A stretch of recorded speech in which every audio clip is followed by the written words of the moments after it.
고맙습니다. 그리스도를 믿는 그리스도인이 우리는 되었습니다. 그렇다면 내가 그리스도를 믿는다는 증명서가 우리에게는 있어져야 되겠죠.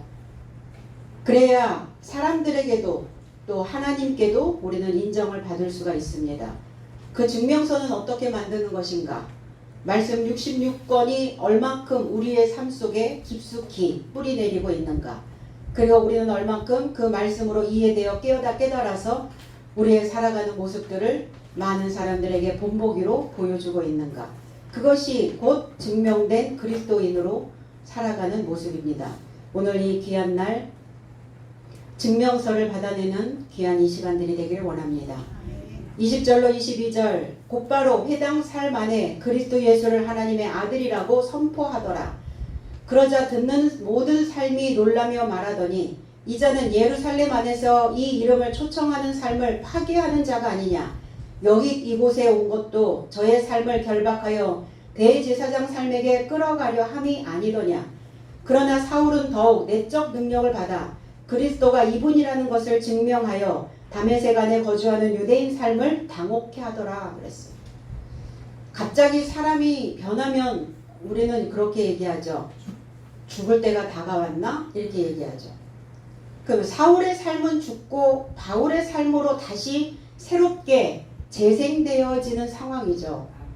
근데 변해도 너무 많이 변했단 말이에요. 180도로 회전했거든요. 전혀 다른 모습, 전혀 다른 패턴, 다른 내용을 가지고 그 삶의 역사를 다시 기록하기 시작했거든요. 사울은. 이해할 수 없었어요. 예수 그리스도를 핍박했던 자. 그런데 회당 삶 안에서, 회당 안에서, 교회 안에서 예수를 믿는 자들을 핍박하고 예수 믿는 자들을 추격하고 예수 믿는 자들을 옥에 가두었던 그 자가, 스데반 집사가 죽는 그 현장에서 돌로 치는 그 상황을 보고 있었던 사울이 회당 안에서 그리스도 예수를 하나님의 아들이라고 선포하고 있었다는 겁니다. 과연 이게 가능했을까? 그리스도 예수에 대하여 아는 것이 없는 자가 어느 날 한순간에 갑자기 돌연히 그 예수가 그리스도가 하나님의 아들이라고 어떻게 선포할 수 있었던 것인가? 여기에서 곧바로라고 하는 곧바로 해당 삶 안에 올바른 삶, 진실된 삶, 사울이었지만 거짓은 아니었다는 거예요. 음부에 있었지만 골짜기에 있었지만 메꿔지지 않았을 뿐이지 그리스도 예수가 하나님의 아들이라는 것을 복음으로 소식으로 새로운 소식으로 메꿔졌을 때 그는 지난날의 그 삶을 내던져 버릴 수 있었다는 거예요. 그리스도를 알고 난 후에 내가 이전에 가지고 있었던 그 모든 것들을 모든 삶을 나는 배설물로 여긴다. 그렇게 말씀하고 있었습니다. 곧바로 정직하게 진실되게 이제 진실 진짜 알아야 우리는 진실이 되어지죠. 알지 못하면 우리는 진실을 전할 수가 없습니다. 요한복음 1장 23절에 가로되 나는 선지자 이사야의 말과 같이 주의 길을 곧게 하라고 광야 안에서 외치는 자의 소리로라 하니라. 세례 요한이 광야 안에서 외치는 소리인데 주의 길을 곧게 하라. 곧장, 진실되게, 참되게, 올바르게. 제 해석은 그가 단언하되 나는 광야 안에서 외치는 소리이다. 예언자 이사야가 언급했던 것 같이 너의 삶은 주의 길을 곧게 하라. 곧게 하라고요. 주의 길을 올바르게 하라고요. 올바른 길을 가라고. 정직하게 행하라고요. 무엇이 정직해야 하는가? 우리의 입에 담겨져 있는 말이, 우리의 삶 전체에서 드러나는 모든 행동이. 그래서 입의 말이 바른 말을 해야 우리의 행동 거지가 잡히고 우리의 생각도 내가 뱉어내는 말에 의하여 진실되게 되어진다는 거예요. 말이 거짓말이 되면 그 삶 전체가 거짓되게 되어지죠. 그래서 우리가 쓰는 말부터 바꿔야 되는 거죠. 우리가 쓰는 언어서부터 진실되게 그래서 그 바른 말을 하게 되면 우리는 도두어진다는 거예요. 사울의 협곡이 골짜기가 메꿔지기 시작합니다. 무엇으로? 정직한 언어로. 그럼 정직한 언어로 메꿔지면 인생이 평탄하게 되겠죠. 진실하게 살아가는 사람들은 그렇게 많은 인생들의 굴곡짐이 없다는 겁니다. 설령 바깥에서 내 인생의 굴곡을 만난다 할지라도 내 속이 평탄하기 때문에, 평평하기 때문에 바깥에 보여지는 그 굴곡들을 충분히 우리는 그 한계를 뛰어넘어갈 수 있게 된다라고 말합니다. 우리나라 말에는 이렇게 표현합니다. 입이 삐뚤어졌어도, 목에 칼이 들어와도. 그래서 정직을 이야기하고 있고 올바르게 가르쳐야 되는 그런 말들을 우리는 담고 있습니다. 그래서 우리의 말이 진실해지려면 살아있는 하나님의 말씀을 영접해야 되겠죠. 입만 열면, 이렇게 얘기해요. 내 아이가 입만 열면, 내 부모가 입만 열면, 내 스승이 입만 열면, 내 제자들이 입만 열면, 그 입만 열면 그 입에서 어떠한 소리가 쏟아져 나와야 하는가? 진실입니다. 그 진실함 안에 사랑과 믿음과 소망이 담겨져 있겠죠. 그리스도 예수와 그리고 살아있는 말씀을 영접한 자는 어떠한 삶을 살아가는가? 그리스도 예수와 통섭이 이루어진다는 겁니다. 이 통섭이라고 하는 것은 지금 현대 사람들이 살아가는 거에 굉장히 중요한 영향을 미치는 단어이기도 합니다. 통이라고 하는 것은 큰 줄기통, 그 다음에 섭이라고 하는 것은 잡다, 잡을 섭. 그러니까 큰 줄기를 잡는 것. 그러면 어떤 큰 줄기를 잡아야 되는가? 유명한 사람? 아니면 부유한 사람? 아니면 많은 학식을 가지고 있는 사람? 어떤 큰 줄기란 말인가? 하늘에서 내려오는 큰 줄기죠. 하늘에서 가르치고 있는 큰 줄기. 진실함, 올바름, 정직함. 그게 우리에게는 큰 줄기라는 거예요.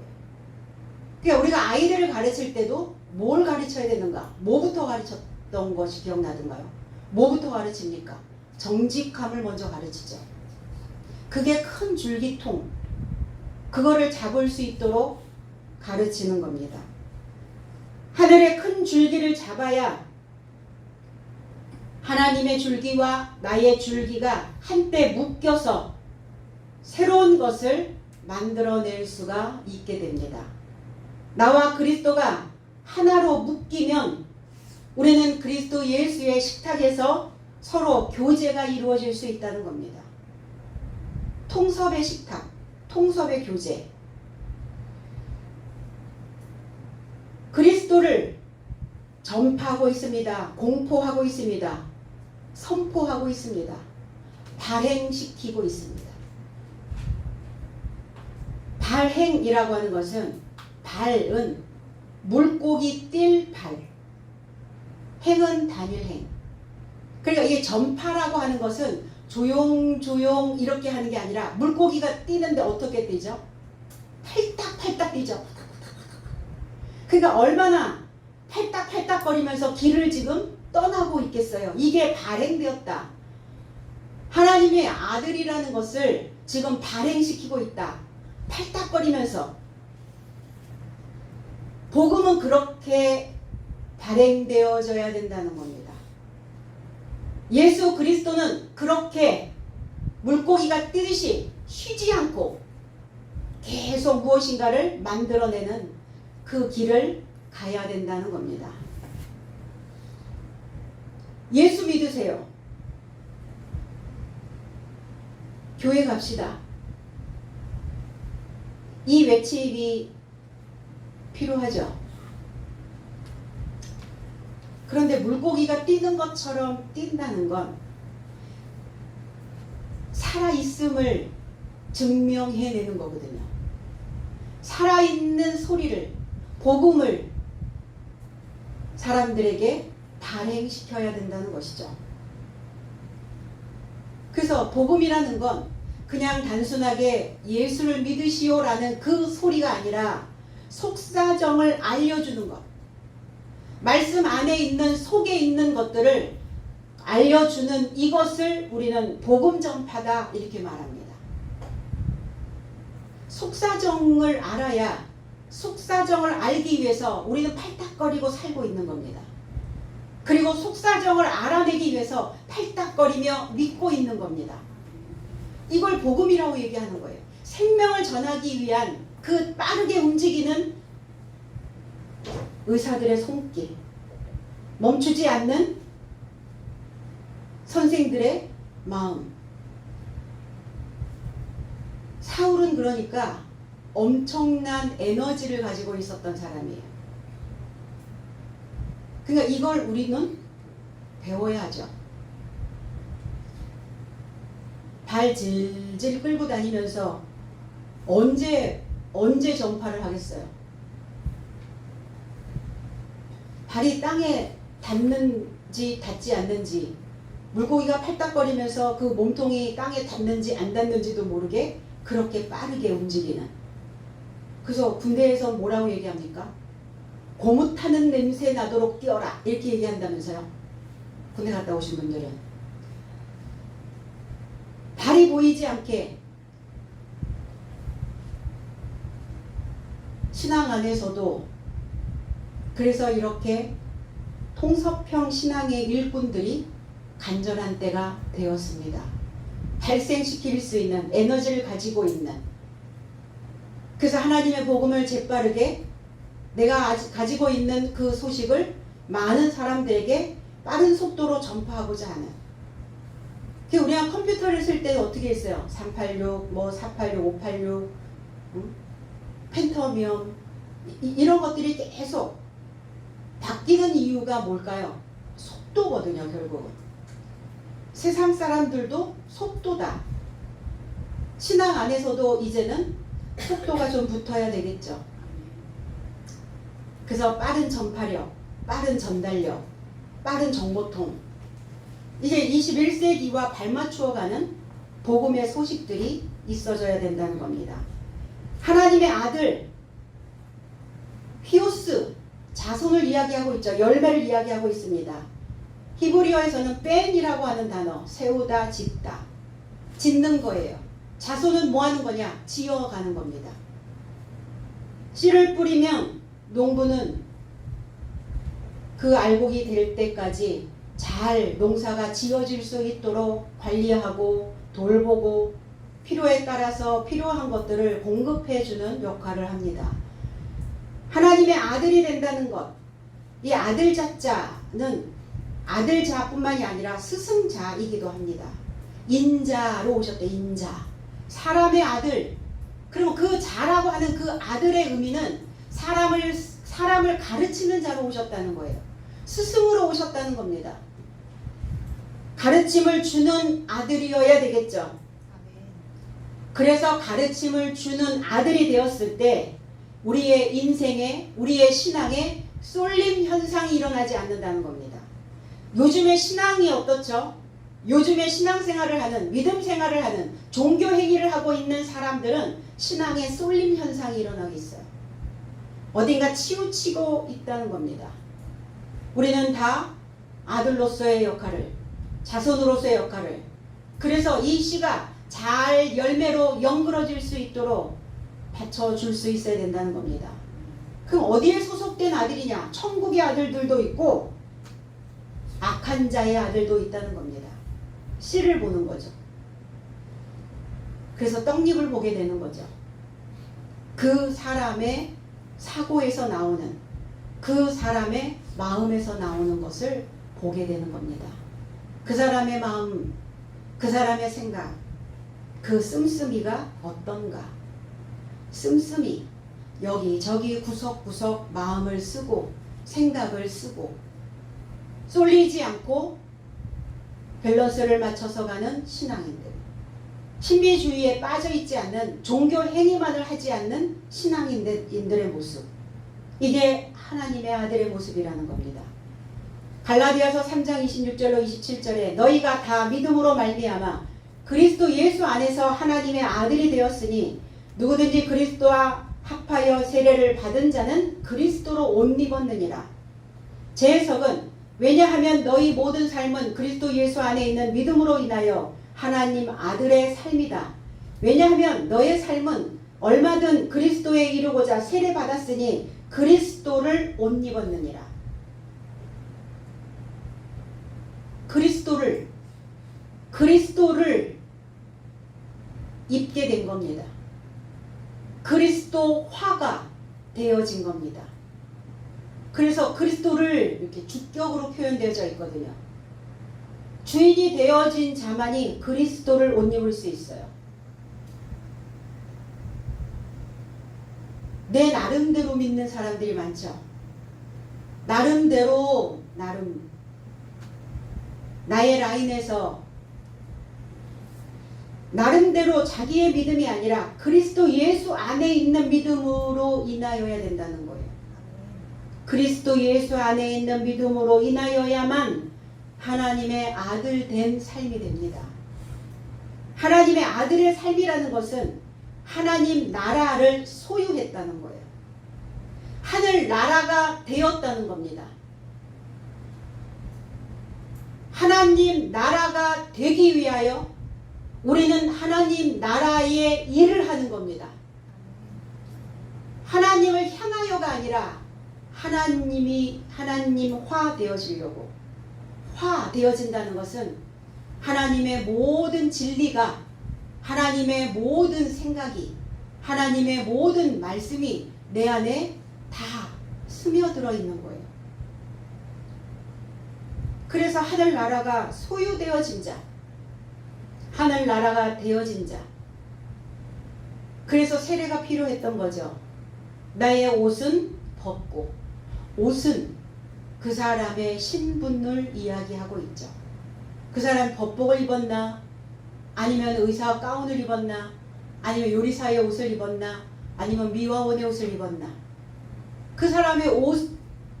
그래서 세례를 통해서 나의 신분을 세탁하는 거예요. 신분이 상승되어지는 겁니다. 그래서 그리스도를 옷 입어야 우리는 아들의 삶이 만들어질 수 있다는 겁니다. 그러니까 바울 사도는 아들의 삶을 살기 위해서 그리스도와 함께 십자가에 못 박혀진 것이다, 이렇게 표현합니다. 그래서 나의 삶은, 나는 내가 입었던 나의 옷 입었던 그 신분으로 내가 더 이상 살지 못하고 내 안에 그리스도께서 살고 계신다. 지금부터 내 육체 안에 살고 있는 것은 나를 사랑하신 분과 그리고 나에게서 초월하여 내 수준이 아니라는 거예요. 내 수준을 뛰어넘어서, 그러면 내 수준에 맞게, 내 눈높이에 맞게 나를 가르치신다면 우리는 십자가에 못 박힐 수가 없다는 거예요. 그러니까 내 삶을, 나의 신분을 나에게서 초월하여 자신을 넘겨주신 하나님의 아들의 믿음에서 살고 있다, 이렇게 말씀하십니다. 우리의 믿음의 노력이 하나로 묶이는 거예요. 그리스도와 내가 묶여지는 겁니다. 나의 믿음의 노력이 낱낱이 흩어져 버리는 파편이 아니라 그리스도 예수 안에서 그 알알이 꿰어지는 구슬과 같이 되어서 나의 육체 안에서 이끄는 대로, 내 중심에서 나를 이끌어가는 대로 우리는 하늘나라의 삶 안에 머물게 되어질 수 있다는 겁니다.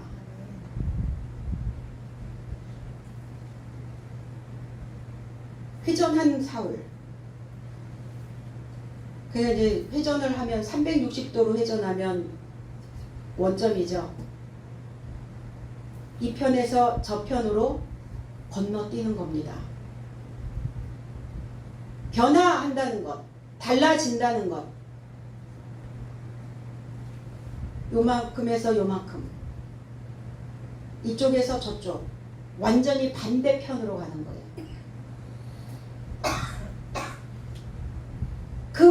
삶을 보고 모두가 다 놀라 그랬어요. 놀랐다. 그럴 만도 하겠죠. 악행을 저질렀던 자가, 파괴자였던 자가, 그리스도 예수에 대하여 무지하였던 사울이 어느 날 복음을 발생시키고 있었으니까 당혹스러웠고 정신을 잃어버렸어요. 이 놀랐다, 이 단어에 엑시스테미라는 단어에 매혹시켰다. 그래서 뭔가 이렇게 딱 얼음이 된 상태, 냉각된, 냉동된 상태, 모두가 다 헉 이렇게 놀라있는, 멈춰버려 있는 그런 상태, 사람들의 정신을 빼놓을 만큼 사울은 한 번에, 단번에 자기의 껍질을 벗겨버렸다는 거예요. 변화는 그런 게 필요하죠. 조금씩 날마다 요만큼씩 물론 그것도 중요하죠. 중요한데 사울의 성향상 팔딱거리고 다녀야 되니까 얼마나 급했겠어요. 좀 급한 성향을 가지고 있었던 사울, 그 사울의 성향에 맞게 그냥 한순간에 벗겨버리는 거예요. 이게 아니다 싶으니까 한순간에 그냥 집어던져 버리는 거예요. 내가 이렇게 살았다가는 죽도 밥도 안 되겠구나. 그러니까 그 삶 자체를 모조리 하나도 남김없이 그냥 싹 벗겨버리는 거예요. 미련이 많이 남죠. 그 세포 하나하나에 자국들이 남겨져 있다는 거예요. 그러니까 사울은 가다가 바울이었을 때 오라 나는 공고한 자로다. 누가 나의 사울적 그 삶에서 나를 건져낼 수 있을 것인가. 이렇게 다 벗겨냈다라고 했던 사울도 자기의 고난을, 자기의 공고함을 또 고백했던 적이 있어요.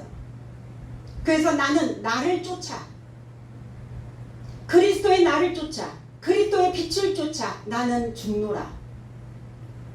늘 벗겨내는 거죠. 이 모습에 모두가 당황할 수밖에 없는 상황이었다는 겁니다. 사울의 계략으로 옥에 가두려는 것이라 사람들은 그렇게 생각을 하는 거예요. 그가 잔해하던 자가 아니냐. 예수를 잔해하던, 예수 믿는 사도들을 잔해했던 자, 폴데오라고 하는 단어인데 파괴하다, 빼앗다, 자루에 넣다 이런 의미를 가지고 있어요. 갈라디아서 1장 13절로 14절에도 내가 이전에 유대교에 있을 때에 행한 일을 너희가 들었거니와 하나님의 교회를 심히 핍박하고 잔해하고 내가 내 동족 중 여러 영갑자보다 유대교를 지나치게 믿어 내 조상의 유전에 대하여 더욱 열심이었다. 제 해석은 왜냐하면 예전에 유대교 안에서 내 역행을 너의 삶이 들었으니 하나님의 교회를 탁월함을 쫓아 추격하고 그것을 파괴했기 때문에 내 혈족 안에서 많은 동년배 삶을 초월하여 유대교 안에서 박차를 가하더니 내 조상의 유전 삶의 열심이 더욱 넘치기 시작했다. 사울이었을 때의 이야기를 갈라디아서에서 이야기를 합니다. 누구에게? 유대교에 있었던 자들이. 유대교에 있었던 자들은 여전히 겉으로 믿고 있었던 표면적 유대인들은 사울이 행하였던 그 열심을 행하고 있었다는 거예요. 사울이었을 때 내 모습을 그들에게 이야기하고 있는 이유는 내가 예전에 그랬던 것처럼 너희 또한 지금 그러고 있다. 근데 예전에 그렇게 믿었던 내가 별거 아니었어. 아무것도 내놓을 수 없었어. 그 껍질을 내가 다 벗겨서 그냥 폐기 처분했던 나야. 너희가 그것을 들었지 않았냐. 내가 역행하는 삶을 거꾸로 가고 있었단 말이에요. 순리대로 가지 않았어요. 하나님의 순전한 말씀을 가지고 순리대로 흘러가지 않았다는 거예요. 우리가 신앙 안에서 역행하는 자가 되어서는 안 된다는 겁니다. 거꾸로 가는 거죠. 말씀을 따라 흘러 순리대로 규례대로 율례대로 규칙대로 흘러가야 되는데 자기의 생각대로 역행을 하고 있는 자들이 있다는 거예요. 내 동년배 삶을 초월하여 난 그들과 같이 신앙생활을 하지 않았어. 그들보다 더 앞서서 이렇게 얘기를 합니다. 뭐든지 앞서가야 직성이 풀렸던 사울의 상태였던 겁니다. 조상의 유전의 삶을 철저하게 지키고 있었죠. 모세의 율법을 철저하게 지키고 있었죠. 그거는 초등학문에 있을 때 그 규칙을 만들어내야 하는, 법을 만들어내는, 내 몸에 하나님의 룰이 만들어져야 되는 그 상황에서는 그게 적용되어져야 되는 게 맞습니다. 그런데 그 단단한 틀들이 나의 성장을 가로막고 있다면 이제 그 틀들을 넓혀가야 되는데, 그리스도 예수가 오셔서 그 틀들을 무너뜨리려고 하니까 그 틀들을 다시 붙잡고 있는 거예요. 누가? 유대인들이. 그래서 내가 잔해하던 자였다. 사울이었을 때 자기의 예전의 삶을 회상하며 바울은 하나님의 복음에 이르고자 그 방향을 바꾼 자신을 다시 설명하고 있는 겁니다. 우리는 어떤가요? 우리의 옛 생활은 어땠어요? 우리의 옛 삶으로, 옛 신앙으로 되돌아가 보면 어떤가? 다시 흘러가도, 다시 그쪽으로 역류해서 역행해서 가도 괜찮은가? 가다가 보니까 여러 갈래길이 나 있더라고요. 저도 신앙생활을 팔딱거리면서 믿었거든요. 여러 갈래길이 있어요. 그냥 이 길도 가보고 저 길도 가보고 이리저리 다 다녀봐도 신통치가 않은 거예요. 뭐가 갈급해서 가면 좀 채워주려나 하고 기대하고 가면 여전히 어느 선이 가면은 여전히 거기에 머물러 버리고 그 틀에 갇혀버리게 되고 여기도 신통치가 않아. 그러면 또 다른 길로 가봤던 거죠.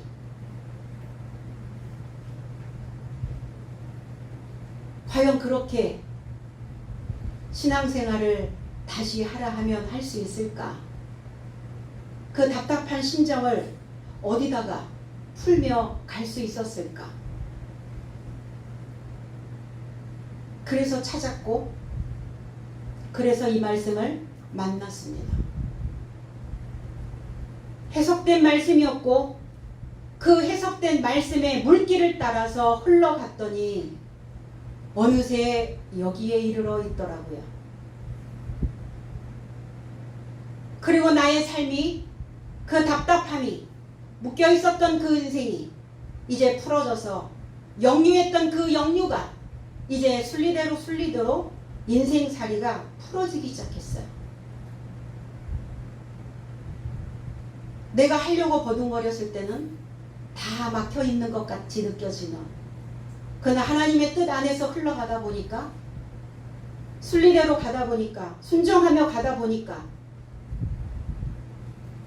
이제 어느새 평탄한 길을 가고 있는 겁니다. 딴짓 많이 하고 오셨죠? 딴짓 많이 하고 왔으니까 이제 믿음의 꼭지점, 그 꼭지점을 꼭 붙드시고, 그 꼭지점에 계시는 분이 누구십니까? 그리스도십니다. 그 꼭지점을 끌고 붙잡고 변화하는 방향성을 이제는 하나하나 짚어 나가야 된다는 겁니다. 자루에 넣어진 신앙, 잔해했던 것, 파괴자의 모습, 애굽의 모습입니다. 애굽이라고 하는 의미가 자루에 넣다라는 의미를 가지고 있어요. 그러니까 내가 신앙 안에서 하나님의 형상으로 가야 되는데 그 형상을 파괴하는 파괴자가 되어져 있더라 이거예요. 모양이 달라져야 되는데, 삶의 모습들이 달라져야 되는데 삶의 모양들이 다 바뀌지 않는, 자루에 넣어져 있는 답답한 인생으로 살아가고 있더라 이거예요. 애굽의 통치를 받고 있었던 겁니다.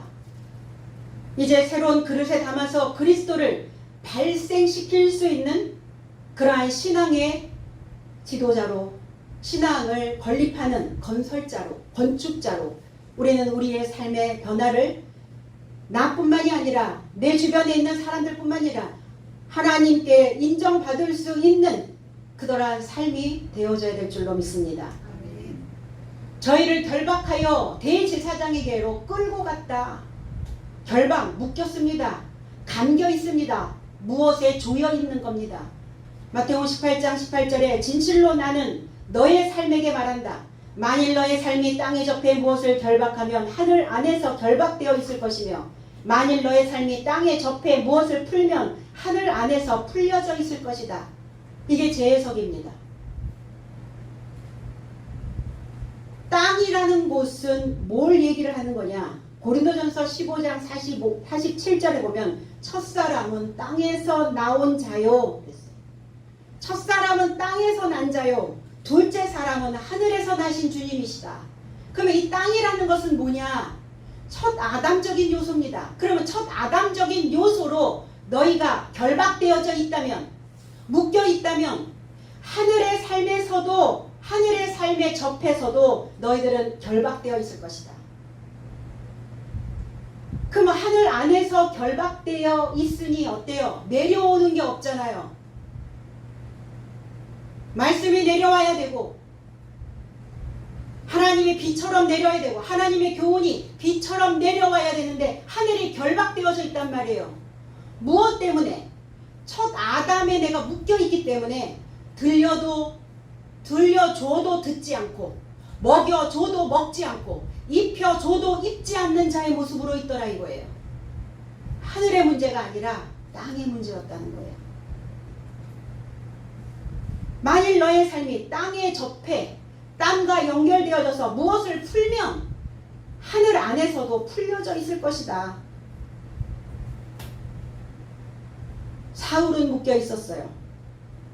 자기의 땅을 장동의 유전에 의하여 첫 아담적인 요소로 묶어 놓았다는 겁니다. 그러니까 하늘을 묶어 놓은 결과가 만들어졌겠죠. 예수 믿는 자들을, 그리스도인들을 결박하여 놓았어요. 사울은 뭐에 결박당했을까? 그 땅을 뭘로 묶어놨을까? 무엇으로 조여 놓았을까? 그리스도에 대한 무지함으로 결박되어 있었다는 겁니다. 겉으로 믿는, 표면적으로 믿는 종교 행위에 결박되어 있었다는 거예요. 표면으로 믿고 있었던 종교 행위를 하는 사람들이 얼마나 뜨거워요. 경험하셨죠? 방방거리고 믿잖아요. 하나님 그걸 원하시는 게 아니에요. 하늘 안에서 결박되었는가 아니면 풀어져 있는가를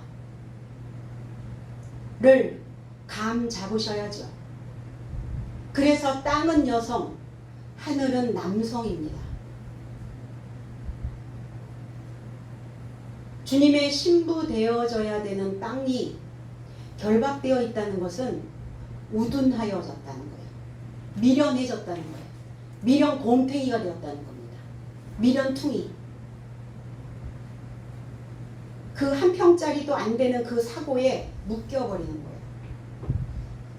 우리가 어떤 일이 나에게 이렇게 주문이 들어오면 뭔가 우리는 주문을 받죠. 항상 뭘 해달라고, 어떤 거를 해달라고, 어떤 메뉴를 주문을 받습니다. 그랬을 때 묶여있는 사람인지 풀려있는 사람인지가 금방 드러나요. 묶여있는 자는 좁아요. 묶여있으니까.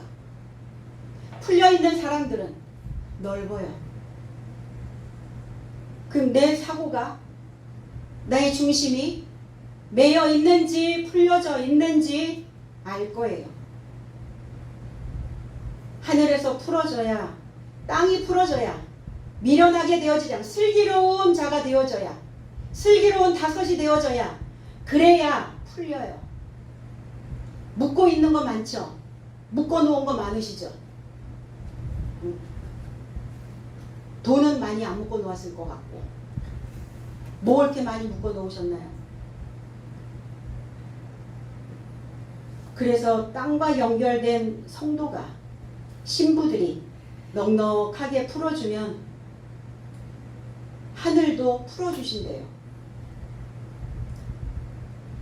그러니까 너무 좁아 터지게 어떤 주문이 왔을 때 너무 좁게 그 작은 사고로 나를 결박되지 않도록 풀어내셔야 됩니다.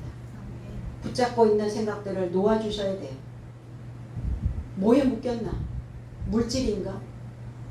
권력인가? 명예인가? 미움인가? 아니 사랑에 묶이면 얼마나 좋겠어요. 사랑의 밧줄로 꽁꽁 묶여라. 내 사랑이 떠나지 않게. 불필요한 것들은 오늘 다 놓아주시기 바랍니다. 그래야 하나님께서도 내가 묶여있는 내 삶을 풀어주신다는 겁니다. 사울로 결박되어져 있는 인생에서 우리는 바울로 풀리는 거예요. 믿음의 형편이 풀려야 삶의 형편도 풀리게 됩니다. 교회 안에서의 넉넉함이 우리의 일상 안에서, 우리의 삶 안에서 넉넉함으로 풀어지게 된다는 것을 꼭 기억해 주시기 바랍니다. 그냥 줄 너무 팽팽하게 당기지 마시고 좀 느슨하게 이렇게 좀 이렇게 늘어지게, 좀 늘어지게 이렇게 풀어주세요. 좀. 사울은 힘을 얻어 그랬어요. 권능을 부여받았습니다. 할 수 있다라고 힘을 얻었다. 엔 디나오라는 단어예요. 엔 안에서, 디나오, 디나미스, 능력. 안에 있는 힘이에요. 밖에 있는 힘이 아닙니다. 안에 있는 에너지로 사는 거예요. 사람들은. 안에 잠겨져 있는 것으로, 내적인 능력으로, 내공으로 살아가는 거예요. 그러니까 사울의 사역은 내공이었어요. 내적 능력이었습니다. 빌립보서 4장 13절에 내게 능력 주시는 자 안에서 내가 모든 것을 할 수 있느니라.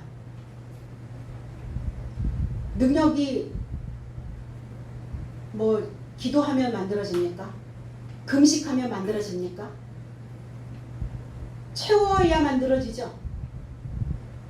말씀이, 교훈이 채워져야, 하나님의 뜻이 채워져야, 하나님의 영이, 진리가 채워져야, 그래야 힘이 만들어지잖아요. 제 해석은 나를 내적으로 가능케 하시는 자 안에서 내가 모든 삶을 힘쓰노라. 나를 내 속에서 가능케 하신다고요. 그리스도 안에서 모든 삶을 강하게 힘써 일하노라. 그러니까 속에 힘이 없으면 내 삶에서 어떤 상황이 만들어졌을 때 상황에 떠밀려서 처져버리게 돼요. 축 늘어져 버리는 거. 마음이 쭉 탁 올라붙지 않고. 그래서 우리는 내적인 그 힘을 만들어내려고 그리스도를 믿는 겁니다. 그리 기름 부음을 받은 자, 채워져야, 풍성해져야, 풀어져야, 그래야 그리스도를 증명해낼 수 있다는 겁니다. 그 믿음이, 그래서 그 믿음과 말씀이 치밀하게 조직되어야, 그래야 증명된 그리스도를 알릴 수가 있습니다. 그 저와 여러분들이 홍보관이에요. 저와 여러분들이 전광판입니다. 그리스도는 이렇게 믿는 거라고. 신앙생활은 이렇게 해야 한다고. 믿음 생활은 바로 이것이라고. 홍보대사들. 알림의 메시지가 되어주셔야 된다는 겁니다. 겉으로 믿는 채 하는 실존의 출현을 소망하는 유대인들을 굴복시켰다 그랬어요. 담의 세계에 있는 유대인들을 굴복시켰다. 굴복시켰다라고 하는 심태호라고 하는 단어는 당혹하게 만들었다. 마땅할 당, 미혹할 혹입니다. 마땅하게 미혹시키는, 당연하게 만들어내는, 소요에 빠지게 만드는, 떠들썩하게 만드는. 사울의 전혀 다른 모습에서 어찌할 바를 모르고 어리둥절하게 만들어버렸다는 겁니다. 다메섹은 활발하다라는 의미를 가지고 있어요. 활발한 도시입니다. 뭐가 이렇게 정체되어져 있지 않고 뭐가 막 활발하게 활동력 있게 뭐가 막 움직이는 거예요. 쉬지 않고 무엇인가. 오늘 사울은 그리스도에 대하여 활발한 연구를 하고 있는 겁니다. 그럼 연구를 해야 증명할 거 아닙니까? 연구를 안 했는데 이것이 참인지 거짓인지 어떻게 증명해낼 거예요? 그리스도를 연구했더니, 말씀을 연구했더니 이게 참이다, 이게 증명되어져야, 그래야 이 증명된 것을 많은 사람들에게 던져줄 거 아니겠습니까? 그냥 믿기만 한다고요? 그런 시대는 지났어요. 이제 믿기만 했던 시절이 있었어요. 던져주기만 하면 그냥 넙죽넙죽 받아먹는 시절이 있었습니다. 그런데 던져줄 때 받아서 이것이 무엇인가 쪼개고 또 쪼개고 쪼개서 분해해서 아, 결국 이거는 이거였구나 라는 것을 알고 먹는 거예요. 이제는. 그런데 여전히 아직도 그냥 앉아서 믿고만 있는 사람들이 있다는 거예요. 이젠 연구에서 증명된 내용을 우리는 새로운 소식으로 전파해야 될 줄로 믿습니다. 그래야 신앙의 공허감을 채울 수가 있어요. 신앙생활 하는 사람들이 공허감 없나요? 공허했기 때문에 우리는 이 길 저 길 다녀본 거예요. 거기가 길이라고 해서 가보고, 저기가 길이라고 해서 가보고, 여기가 진리라고 해서 가보고, 거기가 참이라고 해서 가보고, 다 다녀본 거예요. 두루두루. 신앙의 공허감을 어떻게 채울 것인가?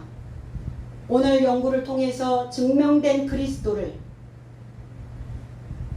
많은 사람들에게 던져주시는, 그리고 발생시키는 저와 여러분들이 되시기를 나사렛 예수 그리스도 이름 안에서 축복드립니다. 기도하겠습니다.